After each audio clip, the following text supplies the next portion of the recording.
Hi friends, இன்றைக்கி ஒரு சமையல் வீடியோ தான் பார்க்க போகிறோம். எல்லாத்துக்கும் பிடிச்ச சிக்கன் கிரேவி தாங்க. எப்பட்றா கேஸே இல்லாமல் குழம்பு கொதிக்குதுன்னு பார்க்குறீங்களா?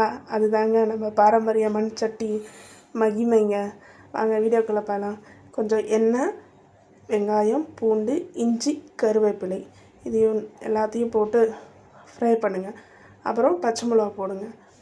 அதுக்கப்புறம் ஃப்ரை பண்ணுங்கள் லைட்டாக. அதுக்கப்புறம் தேவையான கொத்தமல்லி தூள் போடுங்க. தேவையான மிளகாத்தூள் போட்டு லோ ஃப்ளேமில் வச்சு ஃப்ரை பண்ணுங்கள். டீப் ஃப்ளேம் வச்சிங்கன்னா கொஞ்சம் அடி பிடிச்சிருங்க. லோ ஃப்ளேமில் வச்சு நல்லா வாசம் வர அளவுக்கு ஃப்ரை பண்ணதுக்கப்புறம் தேங்காய் பொட்டுக்கடலை எடுத்து கொஞ்சம் ஆட் பண்ணிக்கோங்க. தேங்காய் பொட்டுக்கடலை ஆட் பண்ணுறதுனால கொஞ்சம் குழம்பு திக்னஸ் கிடைக்குங்க. அவ்வளோதாங்க. நெக்ஸ்ட்டு இதை எடுத்து ஆற வச்சுருங்க. நெக்ஸ்ட்டு பயோகேஸில் தான் ரெடி பண்ண போகிறேங்க. எவ்வளோ ஃப்ளேம் வருது பார்த்திங்களா? அதுக்கப்புறம் மண் சட்டியில் தான் செய்ய போகிறேங்க. கறினாவே மண் சட்டியில் செஞ்சால் அது ஒரு தனி டேஸ்ட்டு தாங்க. மண் சட்டி சூடானதுக்கப்புறம் கல்லெண்ணெய் இல்லைன்னா நல்லெண்ணெய் ரெண்டில் ஏதோ ஒரு எண்ணெய் யூஸ் பண்ணுங்கள். அப்போ தான் குழம்போட சுவை அருமையாக இருக்குங்க.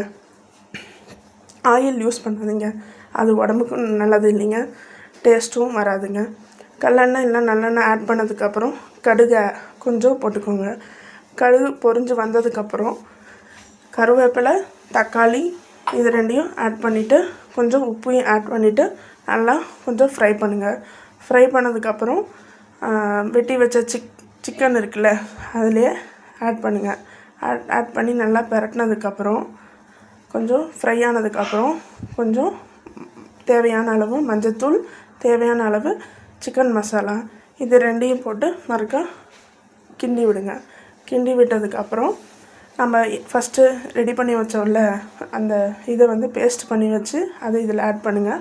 அதுக்கப்புறம் தேவையான அளவு தண்ணியும் ஆட் பண்ணி வைங்க. வச்சதுக்கப்புறம் கொதித்து வருங்க. கொதித்து வந்ததுக்கப்புறம் குழம்பு ரெடிங்க. கொஞ்சமாக கொத்தமல்லி தழை போட்டு குழம்பை இறக்கி வச்சா முடிஞ்சதுங்க. இது தாங்க அம்மாவோட கைமணம். இது தாங்க நம்மளோட ஃபேமிலியோட ரிவ்யூங்க. குழம்பு எவ்வளோ சுவையாக இருக்குதுன்னு பார்த்தீங்களா? சப்ஸ்கிரைபர் ரொம்ப நாளாக கேட்டிருந்த நெக்ஸ்ட் வீடியோ சிந்தாமணி சிக்கன் தாங்க. வாங்க மீண்டும் சந்திப்போம் YPS ஃபேமிலி.